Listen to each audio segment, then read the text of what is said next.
haters wonder why Gambino got the game locked. Half-time picky, all she wanna do is Bangkok. Okay, hello. So I've been asked how I do this transition on TikTok. So I'm going to show you. Things to know are that I use Adobe After Effects. There's actually no plugins used for this, but you gotta know how to use After Effects. If you don't know how to use After Effects, feel free to learn. It's really fun. It's kind of weird at first, but once you get used to it, it's gonna be like muscle memory. Also, if you hear like weird noises, my chair makes a lot of noise, so let's get started. So to start off, I didn't show myself splitting the clips or anything, but that's what this is down here. Each one of these clips right here is basically where the beat of the music is, or with any song, wherever it feels like it makes sense for you and you want to do the transition, you can split your clips and line them up. This right down here is labeled background. You can ignore these effects. It's just to color correct. If you look, whenever I end up at the other clip, the background does still slightly change, but it's not super noticeable. But if I turn this off, I feel like it's more noticeable. And just depending on how you want to fucking do it, you can. You don't have to do this if you don't want to. It's honestly such a quick transition that it doesn't really matter. So what I have right now is this. And each one of these ends, and I put the other one right next to it. There's a blank space right here. It's 1, 2, 3, 4, 5, 6 frames. Page up and page down are the keys to go forward or backwards one frame. Page down is forward, page up is backwards. On Mac, I think it might be backwards if I remember correctly, but I could be wrong. Don't quote me on that. Also, to split clips on Windows, it's Control-Shift-D. So if I go like click this one right here, Control-Shift-D, it'll click, or it'll split. I'm gonna undo that. On Mac, it is Command-Shift-D. So we have this right now, and what we're gonna do is right at the beginning right here, I'm gonna go ahead and copy this, paste it there. We're gonna go to time, freeze frame. It's gonna do to where it does not move. And we're gonna go 1, 2, 3, 4, 5, 6 because that is the space that is right here. Delete that. Click on this, and if you hit the open bracket that is next to your P key, it will go back to wherever your timeline cursor thing is. Timeline indicator, that is what I meant to say. So now we just have this. But, you know, we don't want that. So what we're going to do is you can either right click and then open layer, or alternatively just double click on it. That's my titties. And then we're going to be on this screen. So you can do this one of two ways. You can either rotoscope it, which is what I'm going to do because it takes way less time, or if you like pain and you like suffering, you can go in, click this little, where the fuck did it go? Click this button and then mask everything out on its own. You don't have to do that in the layer. You can do it on the actual, like, close this and then do it on here. Let me actually undo that. Haha, lol. But what I'm going to do is rotoscope. So make sure you have the layer open. If you hold down Alt, you'll notice your little thing turns red. That means that you're undoing what you just did. While it's green, you can go frame rate. Okay, sometimes it'll do this. All you have to do is go into composition. I'm so tired. Composition settings. And then the frame rate right here, why is it at 44? What the hell? Change it to whatever it says right here. So it's going to be 59.868. And then you're fine. Since that selected everything, we're just going to Alt click on whatever we don't want selected. Now my background is kind of a fucking mess, and it has a lot of stuff going on. But yeah. Also, don't worry if this is not like clean or anything, because whereas if we were doing like, if I were doing this whole clip right here, like this whole one where I'm like actually sitting and like lip syncing, then we'd want to like clean up the edges. Aw, man, did I just undo everything? No. Oh, what did I do? No, edit, redo, redo. Okay, there we go. But I didn't start it at the beginning. My bad. Let me fix that real quick. If we were, my dog's butt's right there. If we were actually doing a whole section in which I was singing, like I wanted to mask out the background, add something else, whatever, then I would go in and like refine the edge and actually be like precise with what I'm doing, like this, like my earring right here. It doesn't matter because it's such a short, fast transition, and we're gonna apply motion blur. It does not matter. So we have that. We're gonna click freeze. I think that it did everything else. I didn't check because I'm an idiot, but it's literally the same frame over and over again. Okay, yeah. Let me. What to heck? I hate when it does this. Sometimes it'll do this fucking thing where it's like, oh, you didn't start at the very beginning. Fuck you, buddy. So I am going to clean this up a little bit, but again, it doesn't matter too much so long as everything that is important is selected. Like, you don't want any big pieces sticking out or anything, but if it's just a little bit, you'll be okay. You don't really want the edge of the rotoscope changing too much either, BT dubs. Otherwise, sometimes it will indeed look weird, even though it is during a transition. You'll just have some like weird transparent spots. Had I started this on the first frame, we wouldn't be having this issue. I'll come back when I've fixed my mistake. Of course, it happens while I'm recording something. Okay, so we're good. I've done everything for this one. I think that we should be a-okay. So we're going to close this. Boop. Yay, nothing's there. Because for whatever reason when you do this, it decides to be a bitch. Close the effects tab. And then see, we have this here. The rotoscope does change a little bit, but it's not terrible. So what we're going to do is go down to the end of this where it meets the other clip. Hit P on your keyboard to bring up position. Click the little stopwatch right here to drop a keyframe, and then we're going to go all the way back to the beginning.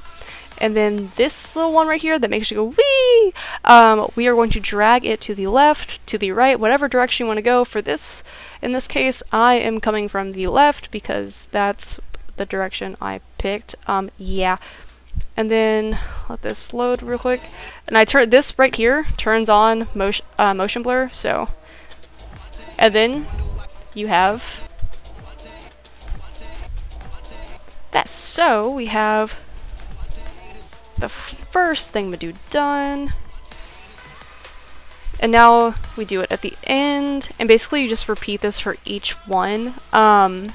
It does get a little bit tricky if you, depending on how you want it to feel.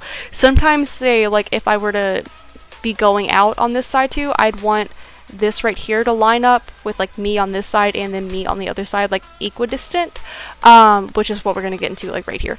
So, going on to this side. So what we do here is I will take this right here. I didn't mean to double click that, but we're going to in a second anyway. Copy, paste, time, freeze frame. It's the same thing that we did at first, so I'm going to go ahead and do all of that, and then I'm going to come back to you. Oh, wait, before I go, I like to make these like 1, 2, 3, 4, 5, 6 frames like this. Drag it. Boop. Ah, boop. Can you cooperate with me, please? Oh, it's going to do this damn okay, there we go. Drag it to where it's like 6 frames like this, and then here in a bit we'll add another 3 frames on the end, just to like overlay the two Doomahoos. Then we're going to do, that should be 6, I'm going to do that, and we're going to do time, freeze frame. But these are overlapping each other, but you don't need to worry about it right now, we'll fix that in a second. Okay, so, see you in a bit.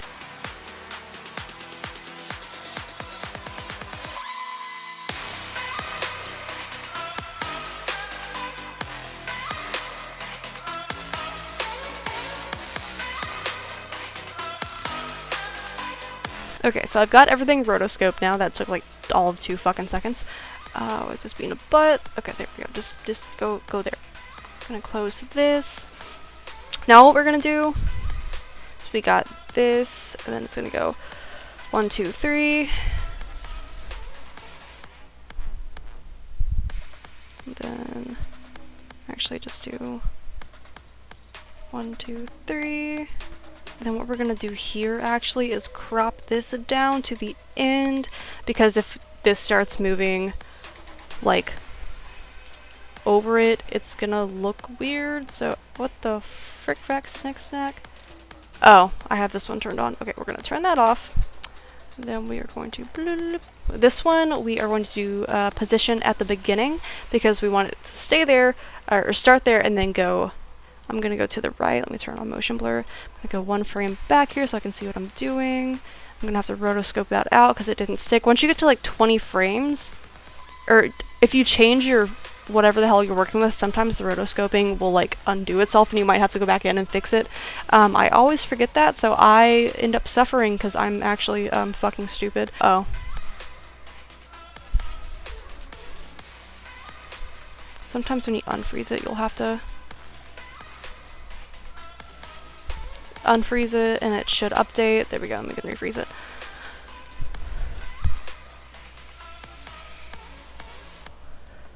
I always forget that that happens and I make myself suffer. It's gonna be 1, 2, 3, and then this one's gonna go here. Let's do this. Let's just do 1 frame there, and then we'll go 1 frame back. Just that way it's not super overlapping. Okay, so we're gonna take this one right here. We have the keyframes, and home slice slides off. Like that. And then this one, we're going to do the same. What the hell is my hamster doing? Oh god, it scared the hell out of me. Okay, keyframe, but we're gonna put it at the end right here. And then we're going to, if I turn the layer on, that will probably help a lot. Drag this one again to the left, just slightly like that. And then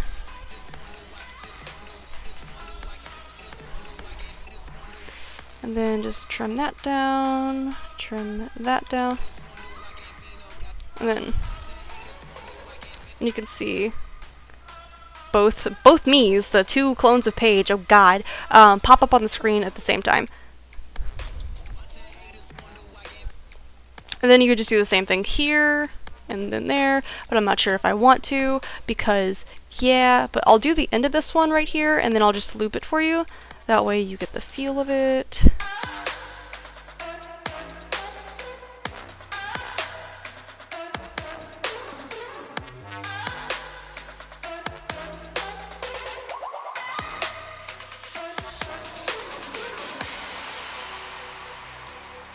And let me just, I know there's a fucking keyboard shortcut for this, but I've never bothered to learn it, which I should.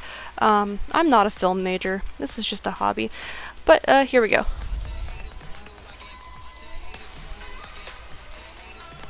And that is how you do that. And then say if you wanted to like add a camera wiggle, because I add that. People ask me how I do that. I'm gonna go right click down here, go to new, and then go to camera. You can pick whatever one you want, it doesn't matter. I just leave it to the default. So you have this camera right here. Now we're gonna go and we're going to add in the comp 2. I should have named it, I didn't, but that's the one that we were just working on. So we're gonna add this into here. Now the thing with this is that you do have to scale it up, usually to around 105 to 108. It depends. I'm just going to do 106 because whenever you add the camera wiggle, it will show the edges of like, here, I'll go ahead and undo that so I can show you. But it'll like show black around the edges. So what you want to do, click this little thing right here that turns on 3D rotation for this. On the camera, click it and then hit R for rotation. On orientation right here, hold Alt and then click on it. It'll bring up this and it's just like the whole like expressions box. So we're going to type in wiggle and I'm just going to do 1, 1, 1, 1. Click out of it and it'll apply it. And see, that's what I'm talking about, how it shows the black on the edges here. But it adds a camera wiggle. And you can change this to however, let's do 5, see how bad that is. Oh god! But yeah, so scale this up to like 106 or so, and that should be good. Yeah. So that's basically how you do that. I hope it helped. I am very bad at explaining things, so I do apologize. But yeah, so if you have any other questions, feel free to comment. Let me know on TikTok, on YouTube, whatever. And if I have time, I shall make an actual like video explaining how to do it. But again, I'm very bad at explaining things. But hopefully the visual thing helped. Yeah, I love you guys. Okay, bye.